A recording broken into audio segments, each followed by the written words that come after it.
Um desastre aéreo normalmente acontece quando uma sucessão de erros, falhas e ocorrências se dão numa determinada ordem. Somados, formam receita para a catástrofe. Uma sequência de fatos e fatores encadeados é o que costuma derrubar aviões. Mude um desses fatores de lugar ou cancele essa ação e um acidente não acontece. É por isso que acidentes são tão raros, mas um dia acontecem. Essa é uma história real, baseada nas conversas registradas na caixa preta encontrada entre os destroços da aeronave. Até hoje, é a única história de um desastre aéreo que causou mais espanto com o que aconteceu depois da tragédia. E atenção, o que você vai ler a seguir é perturbador.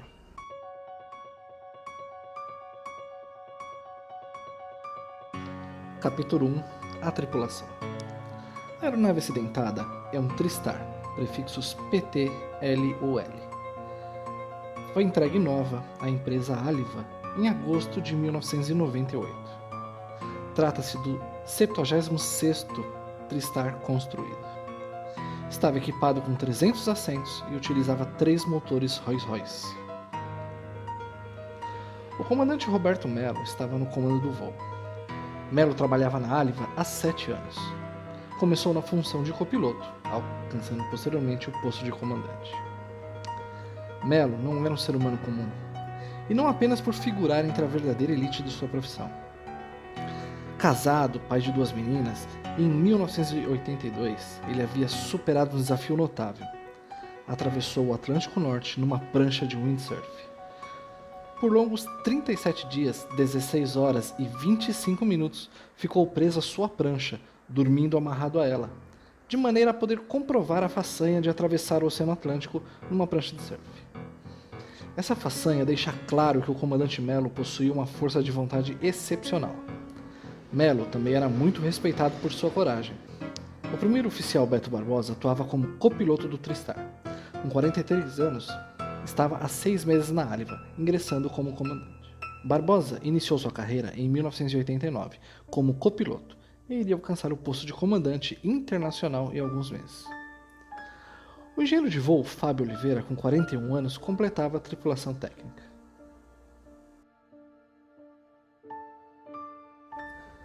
Capítulo 2 – A Nova Era. Ouro Negro, a cidade mais importante do litoral brasileiro, é banhada a leste pelo Oceano Atlântico, que deu a Ouro Negro belas praias, trazendo turistas que impulsionam a economia local. Pelo lado oeste, a natureza foi menos pródiga.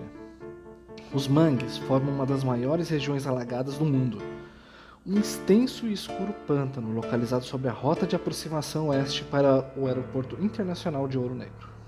A noite do dia 23 de dezembro de 1998 era típica dessa época do ano, cristalina e escura também. Era a fase de lua nova. Não era possível distinguir céu e terra, mangue e firmamento. A escuridão embaralhava a visão, afetava o julgamento de espaço e distância. Às 22 horas e 23 minutos, decolou do aeroporto RQS em Asa Branca, a 1.755 km ao norte de Ouro Negro, o voo Aliva 401, operado por um Tristar, com apenas 4 meses desde que fora entregue à companhia. Os 263 passageiros a bordo voariam no que havia de mais moderno e confortável. Com capacidade para quase 300 passageiros, o Tristar era um dos novos aviões de fuselagem larga, sensação no início dos anos 90. Na cabine de comando estavam 3 profissionais experientes. O comandante Roberto Mello tinha mais de 30 mil horas de voo em seus 45 anos de vida, mas apenas 300 dela no comando do Tristar. O primeiro oficial, Beto Barbosa, com 43 anos, possuía quase 15 mil horas de voo, sendo apenas 258 de voo em aeronave Tristar. Na cabine cuidavam dos passageiros 9 comissárias. Capítulo 3 – A Premonição. Karen Brana era comissária na Aliva. No começo de dezembro de 1997, enquanto trabalhava na cozinha, durante um voo entre Porto dos Milagres e Riacho Doce, subitamente teve uma visão. um Tristar da Áliva batendo nos mangues numa noite escura. A sensação foi tão forte que Karen atirou-se numa poltrona vazia e pediu ajuda às suas colegas comissárias. Assustadas, perguntaram a Karen a razão do seu mal-estar. E Karen respondeu aos soluços: "Vamos perder um Tristar nos mangues, perto do Natal. Vai ser de noite, morrerá muita gente." Suas colegas tentaram acalmá-la. "Bobagem, Karen, nada disso vai acontecer", disse uma delas. "Não", retrucou Karen. "Eu tenho visões desde minha adolescência. E é assim, eu vi um trem batendo num carro cheio de colegas, 5 dias antes do acidente. Eu vejo as coisas e elas acontecem." Uma das comissárias perguntou: "Estaremos no avião, Karen?" "Sim, e vamos todas morrer." Capítulo 4. O Trágico Natal. No dia 23 de dezembro, Roberto Melo acordou cedo e cuidou do jardim de sua casa. Afável, sério e consciencioso, extremamente frio sob pressão. Melo era o piloto número 50 da lista de mais de 4.000 tripulantes técnicos da Áliva. Sua jornada naquele dia seria apenas uma ida e volta entre Ouro Negro e Asa Branca. No aeroporto RQS, em Asa Branca, Karen aguardava seu último voo do dia, o Áliva 26, com destino a Ribeirão do Tempo. Ela chegara há pouco, vindo de Tangará. O voo Áliva 26 estava muito atrasado e traria a tripulação para trabalhar no voo 401. Como o voo 26 não chegava, foi necessária uma mudança de última hora na escala dos tripulantes. Foi dada a ordem para Karen e suas colegas embarcarem no voo 401, com destino a Ouro Negro, via litoral de Juruarã. A tripulação chegando no voo 26 seria então alocada no outro voo da Áliva. A troca foi feita e Karen não se queixou, chegaria mais cedo em casa. Finalmente, com a tripulação transferida, o Áliva 401 pôde partir. Eram 22 horas e 15 minutos quando o comandante Melo ordenou que os motores fossem ligados. Às 23 horas e 23 minutos, Melo liberou os freios e o Tristar iniciou sua decolagem. O trijato decolou vigorosamente, pois levava pouco combustível. Era apenas 3 horas e 15 minutos de voo. Eram 22 horas e 27 minutos quando o Áliva 401 solicitou ao controle de voo uma rota mais direta, sendo atendido depois de alguns segundos. Ajudado por um vento de cauda, a aeronave tirou parte do pequeno atraso da partida. O voo transcorreu normalmente e aproximava-se de seu destino final. O controlador observava o progresso do Tristar, que já cruzava 3.000 pés, quando, a 1 hora e 23 minutos, o código 7700 emergência foi acionado no transponder do jato. O controlador mal teve tempo de perceber a mudança quando recebeu a primeira mensagem do Tristar.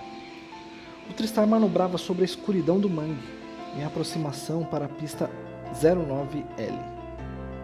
Na reta final, ao passar pela marca de 3.000 pés, o primeiro oficial Beto Barbosa percebeu que a luz de indicação de travamento do trem de pouso dianteiro não estava acesa. A apenas 1.500 pés de altura e a segundos do pouso, o cauteloso comandante Melo realizou uma arremetida. Arremeter é um procedimento em que o piloto decide voltar a subir, como se estivesse decolando novamente. Pode ocorrer por diversos fatores, sendo utilizado para garantir a segurança da aeronave. O Tristar ganhou altura e solicitou à torre instruções, recebendo como resposta: Áliva 401, suba e mantenha 2.000 pés. Contate o controle de saída na frequência 128. O Tristar executou uma curva para a proa 360 e depois tomou o rumo 270, sobrevoando os mangues. A tripulação solicitou e obteve autorização para descrever uma série de órbitas, enquanto tentavam descobrir o problema. Capítulo 5. O início do fim. Fábio Oliveira era engenheiro na Áliva. Era responsável pelos jatos Tristar. E era fã do moderno jato, que conhecia como poucos. Oliveira voava naquela noite como observador na cabine. Ele ocupava o assento extra, conhecido como jump set. Quando surgiu o problema, Oliveira prontificou-se a ajudar a tripulação. O comandante Mello acreditava tratar-se apenas de uma lâmpada queimada, ao invés de um real problema no mecanismo do trem de pouso. Para verificar se o trem estava baixado e travado na posição segura, era preciso descer na baia de eletrônicos, situada numa caverna sob o piso da cabine de comando, e de lá observar através de um periscópio especialmente desenhado para essa função se o trem de pouso dianteiro estaria travado. O acesso à baia era feito por uma escotilha no chão da cabine de comando. O engenheiro Oliveira e o primeiro oficial Barbosa desceram, encontrando dificuldade em enxergar claramente na apertada e escura baia. O Tristar voava no piloto automático, cumprindo a sua órbita a 2.000 pés, enquanto a tripulação tentava resolver o problema. Impaciente, o comandante Mello levantou-se do seu assento. Ao fazê-lo, sem perceber, empurrou a coluna de comando e desligou o piloto automático. O sistema de voo estava configurado para, após uma pequena pressão de 10 a 20 libras, desligar o piloto automático. O comandante Mello e a sua tripulação não perceberam que o Tristar iniciara, por conta própria, uma suave descida, abandonando a segura altitude de 2.000 pés. Prosseguindo na tentativa de resolver o problema, minutos após, Barbosa e Oliveira confirmaram. O trem estava baixado e travado. O Tristar poderia pousar com segurança. Os 3 tripulantes voltaram às suas posições. O comandante Mello chamou a torre de Ouro Negro e informou que estava pronto para reiniciar a sua aproximação. Já em seu assento, o primeiro oficial Barbosa examinou o painel à sua frente. Espantado, descobriu que o Tristar voava mais rápido que o previsto. Estava a 190 nós. Olhou para o altímetro que marcava menos de 100 pés de altitude. Sua voz saiu num tom elevado, denunciando sua surpresa. Nós fizemos alguma coisa com a altitude. O quê? Perguntou surpreso o comandante Mello. Ainda estamos a 2.000 pés, certo? O Tristar começou a girar em seu eixo longitudinal. Em apenas 7 segundos, a asa direita já estava quase 20 graus abaixo da linha do horizonte. O jato continuava a girar a razão aproximada de 1 grau por segundo. Voando numa noite escura e sem referências externas, os tripulantes não notaram a inclinação do avião. Depois que passou dos 20 graus de inclinação, a razão de rolagem aumentou. Mello olhou para o seu altímetro, olhou também para fora e notou um estranho brilho nos visores frontais. As luzes de aproximação do Tristar começaram a ser refletidas nas águas escuras dos mangues. Era 1h32. A voz tensa do comandante Roberto Mello ficou registrada no gravador da cabine. O que está acontecendo aqui? Foi então que o controlador de voo percebeu que havia algo muito errado com o Tristar. O comandante Mello avisa o controle de voo e declara emergência. Aliva, Mayday, Mayday, emergência. A velocidade da aeronave caiu para 108 nós. O Tristar estolou descontrolado e entrou no mergulho. Stall é uma perda total de sustentação. Uma aeronave em situação de stall não está voando, mas sim caindo. O comandante Mello lutava desesperadamente pela sobrevivência. A 1h37, o controle de voo chama o Tristar pelo rádio. Aliva 401, você já consegue controlar a aeronave? Mello responde imediatamente. Negativo, incontrolável. Mal terminou de dizer isso, e a tripulação do trijato deparou-se com montanhas. Alarmado, o comandante Mello ordenou. Uma montanha, curva à direita, vamos bater na montanha, acelere! O primeiro oficial Barbosa exclama desesperado. Meu Deus, não! Capítulo 6. O terror entre os passageiros. Dentro da cabine de passageiros, a atmosfera era de absoluto terror. Quando situações de pânico extremo acontecem, ao contrário do que mostram os filmes, a maioria das pessoas entram num estado conhecido como pânico negativo. Ficam imóveis, caladas, olhos fechados ou vidrados, incapazes de se mover ou emitir sons. O cérebro entra num curto-circuito e se recusa a processar a dura realidade e confrontar a real iminência da morte. Era o caso. Choros abafados, alguns soluços e nada mais. Nenhuma histeria. Apenas o mais profundo e incapacitante terror. Mover-se pela cabine era impossível, pois a própria aceleração da queda da aeronave prendia os passageiros aos seus assentos. Se os passageiros mal podiam manter-se em pé, ao menos algum deles podiam escrever. Muitos o fizeram. Mais de 30 cartas de despedidas foram escritas, durante os longos minutos em que o Tristar lutou contra o seu destino. A comprovação foi encontrada no meio dos destroços do jato. O passageiro Sandro da Silva, morador de Santana do Agreste, escreveu em uma das páginas do livro que portava consigo: "O avião está caindo. Meu Deus, vamos todos morrer agora." Na cabine de comando do jato, a situação fugia rapidamente do controle. Com as montanhas perigosamente por perto, o Tristar descia a uma razão de 1.300 pés por minuto. O comandante Melo aproximava-se de sua batalha final. O primeiro oficial Barbosa começou então a tentar estabilizar a aeronave, com golpes nos pedais que acionam o leme de direção. O leme de direção do Tristar começou a ser aplicado com muita velocidade, com muita força, por várias vezes seguidas, em direções distintas, muito rapidamente. O copiloto aplicava com toda a força pressão nos pedais do leme, fazendo-o girar de sua posição máxima à direita e à esquerda. Em questão de segundos, os movimentos ficaram tão intensos que a cauda não aguentou. O som de seu desprendimento ficou gravado na caixa preta. O estabilizador horizontal se desprendeu numa fração de segundos. Toda a cauda, inclusive o leme de direção, desprendeu-se da fuselagem. O comandante Melo mais uma vez chama o controle de voo e num tom desesperado solicita ajuda. "Mayday! Mayday!" Sem resposta do controlador de voo, o primeiro oficial Barbosa grita ao microfone: "Caindo! Caindo! Estamos caindo! Socorro! Estamos caindo! Rápido! Estamos caindo!" O controlador de voo, sentindo-se impotente diante da terrível situação, responde: "Aliva 401, vocês estão caindo, entendido." Capítulo 7. Estamos caindo. No segundo seguinte, a situação que já era tensa torna-se dramática.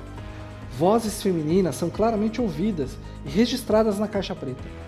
Ouve-se pela primeira vez, dentro da cabine de comando, gritos desesperados vindo da cabine de passageiros. A gravação da caixa preta começa a registrar o som das turbinas do Tristar refletido na água do mangue. Ouve-se claramente a aceleração dos motores, mas o nariz do jato continua teimosamente para baixo, a despeito de todos os esforços dos tripulantes. O ensurdecedor ruído de vários alarmes soando pela cabine de comando, somado ao ruído dos motores em potência máxima, cria uma cacofonia angustiante que era aumentada pelos gritos dos próprios tripulantes. A estrutura do Tristar começa a trepidar violentamente, condição instantaneamente percebida pelo comandante Melo, que deixa os 3 tripulantes desesperados. A porta da cabine é aberta. Uma comissária mete a cabeça dentro do cockpit e grita uma mensagem curta e desesperadora. Ela diz apenas: "Estamos caindo! Vamos morrer!" O gravador da cabine registra os gritos cada vez mais altos vindo da cabine de passageiros. O desespero dos tripulantes é gravado para sempre na caixa preta. Eles agora apenas gritam entre si. O Tristar se aproximava do solo cada vez mais, sem qualquer controle. Aos ocupantes do trijato, poucos segundos restavam de vida. Mesmo assim, o comandante Melo ainda gritava ordens desesperadas na cabine, embora o Tristar já não obedecesse mais os seus comandos. A situação já está fora de controle. Desesperado, o comandante Melo pede aos gritos: "Subam os flaps! Subam os flaps!" A situação era dramática. O Aliva 401 e seus 263 ocupantes não têm mais salvação. O jato entra no seu derradeiro mergulho, girando 200 graus em seu eixo e entrando numa descendente abrupta, nariz firmemente apontado para baixo. Impotentes, os pilotos assistem o solo aproximando-se vertiginosamente. O transmissor de rádio da cabine de comando foi acionado 4 vezes, de forma rápida e intermitente. Mas mensagem alguma foi transmitida. Os pilotos, aterrorizados, apenas observavam enquanto o enorme Tristar mergulhava descontrolado rumo ao solo. começava a soar pela cabine os alarmes de baixa altitude, que ficam gravados na caixa preta. Sem qualquer controle, nos segundos seguintes, o TriStar mergulhou de forma ainda mais acentuada. As forças gravitacionais que atuavam sobre a sua estrutura ficaram tão intensas que os dois motores acabaram se separando das asas. Os tripulantes tentam de tudo, mas o TriStar não responde. Passam-se apenas mais 6 segundos até que a caixa preta agora grava um som ainda mais apavorante. O ruído metálico, altíssimo e agudo, da asa direita partindo-se. O comandante Melo grita apavorado. Nós perdemos uma asa! O trijato agora descia como um charuto mortal. A asa esquerda ainda atada à fuselagem. Combustível jorrando pelas linhas de alimentação que uniam os tanques aos motores, recém-separados. A bordo da cabine de comando, os pilotos assistem horrorizados à aproximação inexorável do solo. O TriStar despencava diretamente sobre os mangues, praticamente na vertical, como um míssil. Ao fundo ainda podiam ser ouvidos gritos desesperados dos tripulantes. Comandante Melo, aplique potência máxima, força total! Primeiro oficial Barbosa, para a esquerda, vire para a esquerda, sai dessa curva! Comandante Melo, segura, segura! Beto, puxa, puxa, Beto! Primeiro oficial Barbosa. Ai meu Deus, socorro! Comandante Melo. Beto, não entre em pânico! A bordo da cabine de comando, a voz esgarçada do comandante Melo fica gravada em 3 rápidos grunhidos, mostrando o enorme esforço físico que ele exercia para evitar a queda. Sua respiração ofegante e o som de objetos caindo e batendo dentro da cabine de comando ficam gravados como os últimos sons a bordo do TriStar. O terror, a impotência e a visão de que a morte virá em questão de segundos paralisam os tripulantes. Por uma fração de pouco menos de 1 segundo, fica gravado na caixa preta do TriStar um aterrador grito de pânico, emitido pelo comandante Melo. Palavras não são capazes de traduzir o horror contido no curto grito, que fica como epitáfio para o voo 401. A mensagem gritada é tão trágica quanto curta. A 1h42 da noite do dia 24 de dezembro de 1998, o TriStar entrou voando a 400 km por hora no mangue. A desintegração foi imediata. A fuselagem partiu-se em 3 grandes partes, separando-se da asa e da cauda. Muitas partes afundaram e desapareceram de vista. Outros pedaços, desmembrados, como a gigantesca carcaça, permaneceram sobre as águas. Gigantescas lápides a marcar o local onde 263 pessoas perderam a vida estupidamente. Capítulo 8. A destruição.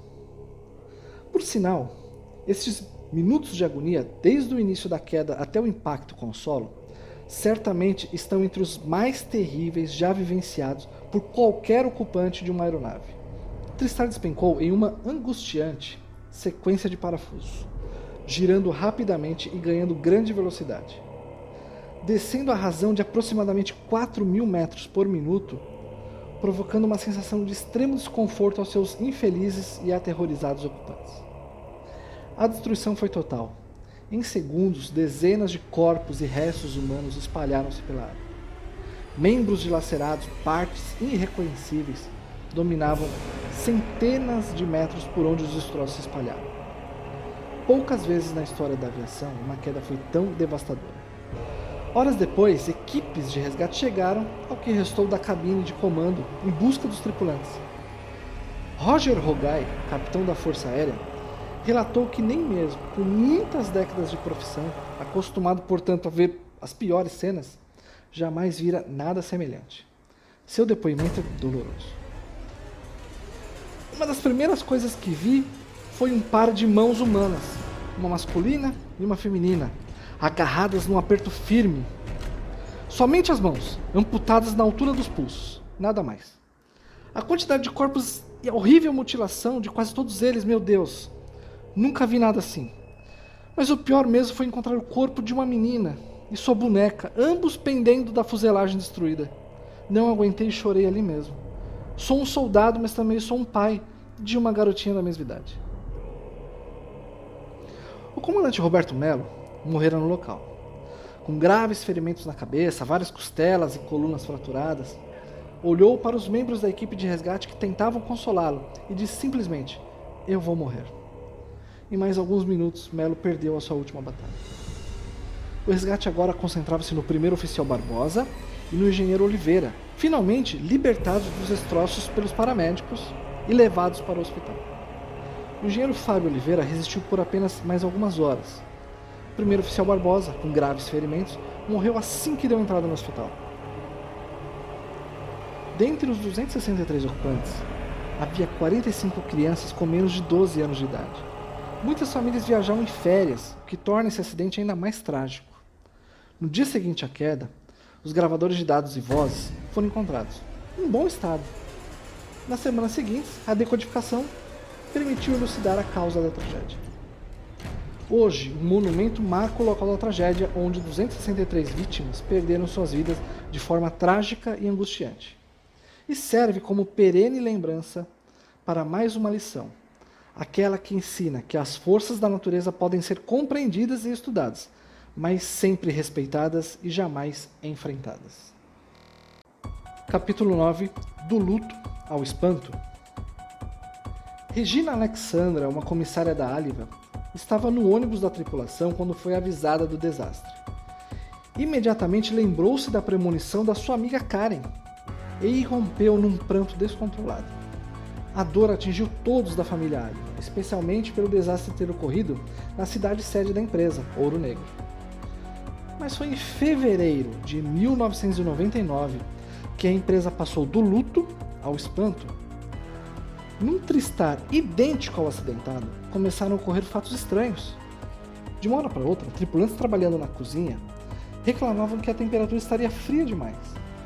Essa cozinha, ou galley, como é chamada na aviação, era uma característica única do Tristar. De maneira a permitir uma maior ocupação de assentos, o acesso de tripulantes e refeições era feito por um pequeno elevador. O comissário Marcos Dog trabalhava esquentando as refeições quando notou uma névoa começando a se formar na galley. Parou o que fazia e olhou com curiosidade para o estranho fenômeno. Era como uma pequena nuvem que crescia no exíguo espaço. Para seu espanto, começou a se formar dentro dessa nuvem uma imagem. Paralisado de medo, Marcos viu um rosto lentamente surgir. A face do engenheiro de voo Fábio Oliveira. Marcos, em desespero, subiu para a cabine principal. Atordoado, nada disse aos colegas, exceto que não estava passando bem. Com medo de ser afastado por insanidade, guardou em segredo a aparição. Mas menos de um mês depois, soube de outro incidente a bordo do mesmo avião. Capítulo 10. A volta do comandante. Certo dia, durante os procedimentos de embarque no aeroporto de Sucupira, a comissária Marilu, chefe de um voo com destino a Ouro Negro, percebeu a presença de um comandante da Áliva sentado na primeira classe. Conferindo sua lista, Marilu não encontrou registro de nenhum tripulante voando como passageiro extra. Marilu aproximou-se e indagou o comandante. Este, com uma estranha expressão no rosto que misturava um claro desconforto e tensão, olhava fixamente para frente e não respondia às perguntas da comissária, que começou a ficar irritada. As constantes perguntas, sem resposta, atraíram a atenção dos outros passageiros da primeira classe. Perdendo a paciência, a comissária foi até a cabine e chamou o comandante do voo, para que ele tentasse obrigar o estranho tripulante a se comunicar. Ao chegar na poltrona, o capitão do voo reconheceu o comandante silencioso. Sem se conter, gritou: "Meu Deus, é o Roberto Melo!" Na frente de todos, a silenciosa figura desapareceu no ar. O voo foi cancelado. Passageiros histéricos tiveram que ser atendidos e acalmados. Com este incidente, a imprensa tomou conhecimento que havia algo a mais nos aviões da Áliva.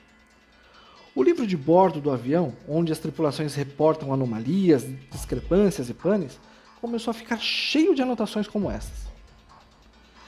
RQS, durante reabastecimento, vice-presidente da Áliva, primeiro a embarcar. Cumprimenta comandante no avião. Percebe ser Roberto Melo.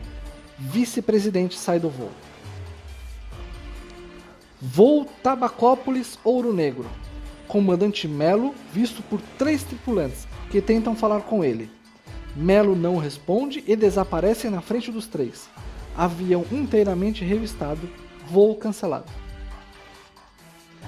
Os livros de bordo de mais 2 aeronaves passam a colecionar anotações como essas. Funcionários da Food Hell reabastecendo a Galley de primeira classe saem correndo do avião e recusam-se a voltar. Homem com roupa de segundo oficial teria aparecido na Galley e desapareceu em pleno ar logo em seguida. Outra. Comissária abre o compartimento de bagagens e dá com o rosto de Roberto Melo dentro do compartimento, olhando fixamente em seus olhos.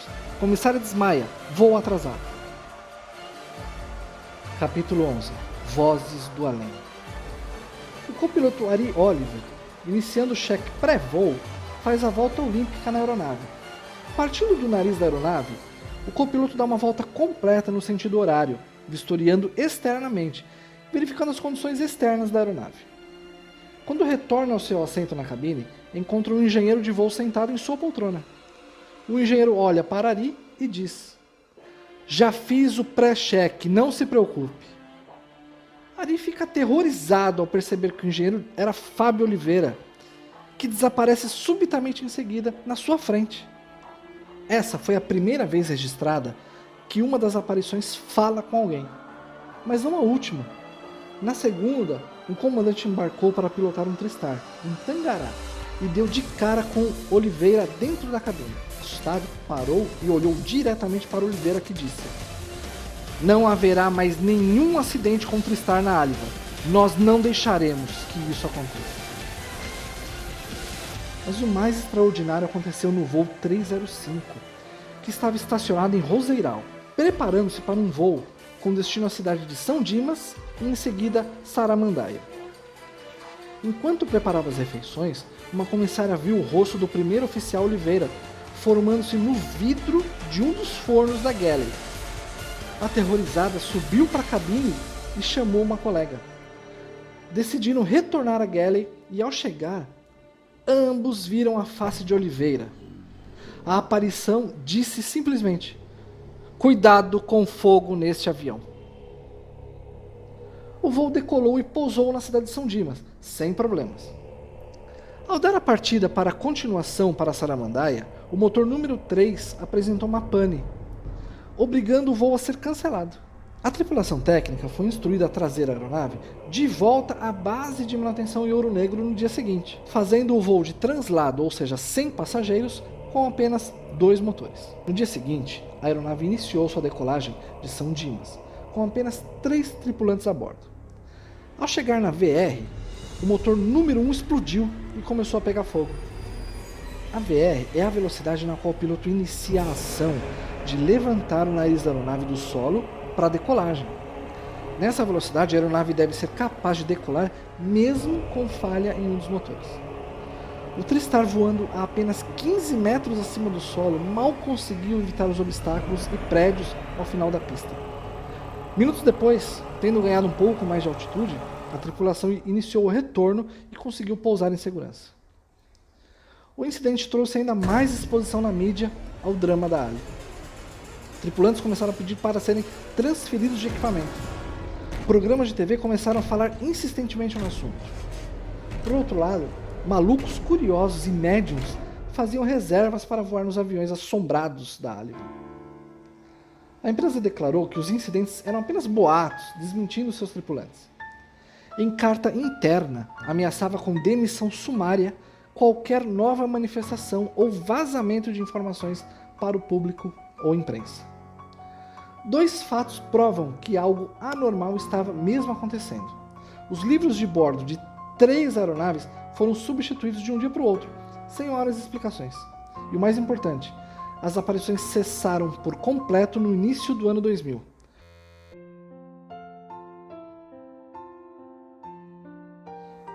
Capítulo 12. Causa descoberta. Investigações e documentos comprovam um fato. As 3 aeronaves envolvidas nas aparições tinham algo em comum. Durante suas revisões de rotina, as 3 tiveram partes, peças e sistemas trocados ou substituídos por peças que foram tiradas dos destroços do Aliva 401. Este é um procedimento usual. Como muitas partes do TriStar foram resgatadas e levadas para um hangar em Ouro Preto para os trabalhos de investigação, após a conclusão dos trabalhos, a Aliva recondicionou muitas peças, economizando um bom dinheiro. Todas foram lavadas, recondicionadas, testadas e aprovadas pelos técnicos da empresa. O primeiro avião a entrar no hangar para um cheque mais completo recebeu a maioria dessas peças tiradas do TriStar acidentado. Outras aeronaves que também receberam peças foram justamente aquelas em que foram registradas o maior número de aparições. A direção da Aliva percebeu o fato e mandou a diretoria de manutenção retirar todas as peças vindas do 401. Foi só assim que o comandante Melo e o primeiro oficial Oliveira deixaram de aparecer nos jatos da empresa.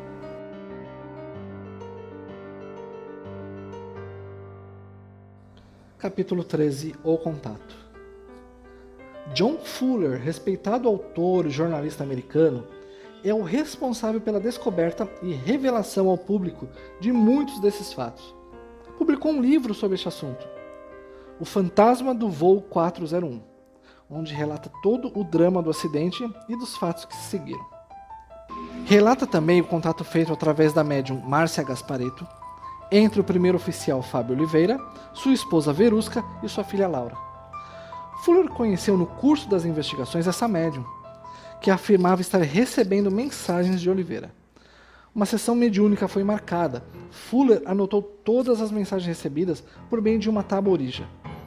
Entre estas: Laura, seja uma boa menina, eu te amo muito. G, te amo, lágrimas não ajudam. E uma mensagem que aparentemente não fazia sentido: os ratos já saíram do porão? Impressionado, Fuller contatou a família de Oliveira e marcaram um jantar em Ouro Negro. Cuidadosamente, Fuller foi contando das suas descobertas, até que tomou coragem e relatou as frases anotadas na sessão mediúnica. Verusca, até então cética, explodiu em lágrimas. G foi um apelido que Fábio inventou para mim em nossa lua de mel e nunca mais usou. E os ratos no sótão aqui de casa, só ele e eu sabíamos. Todos se emocionaram. Foi quando Verusca contou um fato até então escondido por ela. Meses antes do acidente, um telefonema foi dado à casa deles. Verusca atendeu. Uma voz masculina, num tom ameaçador, disse simplesmente: seu marido Oliveira morreu num desastre aéreo. Irritada, Verusca desligou o telefone. Virou-se para Fábio, que tomava tranquilamente o café ao seu lado, e relatou a conversa. Oliveira fez pouco caso. É um trote, estúpido e cruel, Verusca. Não liga para isso. Meses depois, Verusca atendeu outro telefonema. Do outro lado da linha, uma voz extremamente grave e trevosa. Era um homem dizendo trabalhar na coordenação de voos da Aliva. Queria falar com Oliveira, que estava nesse dia de folga, em casa. Fábio atendeu. Depois de alguns minutos disse a Verusca: querida, fui chamado para uma substituição. É um voo de ida e volta para Ouro Negro. Estarei em casa amanhã cedo. Fábio saiu para o aeroporto. Uma hora depois, e ainda pensando no assunto, Verusca tomou um choque. Reconheceu a voz trevosa que meses antes tinha passado o trote. Era a mesmíssima voz que chamara seu marido horas atrás para assumir o voo. Desesperada, Verusca ligou para a empresa, mas o TriStar já havia partido, com Fábio no voo Aliva 401. Dias após os funerais, Verusca foi até a empresa, tentando descobrir a identidade do funcionário de voz estranha, que convocou Fábio para o fatídico voo. Foi recebida pelo chefe do departamento de escala, que coordena quais tripulantes farão quais voos. O homem, calmamente, levou Verusca até uma sala reservada. Com tranquilidade, revelou que ninguém em seu departamento, até onde ele soubesse, havia convocado Fábio Oliveira naquele dia para trabalhar no voo 401. Olha, foi uma surpresa aqui no departamento quando ele se apresentou. Já estávamos tentando chamar outros tripulantes em stand-by quando Oliveira apareceu. Foi muito bom para nós naquele dia, mas uma trágica coincidência para Fábio. Sinto muito, senhora Verusca.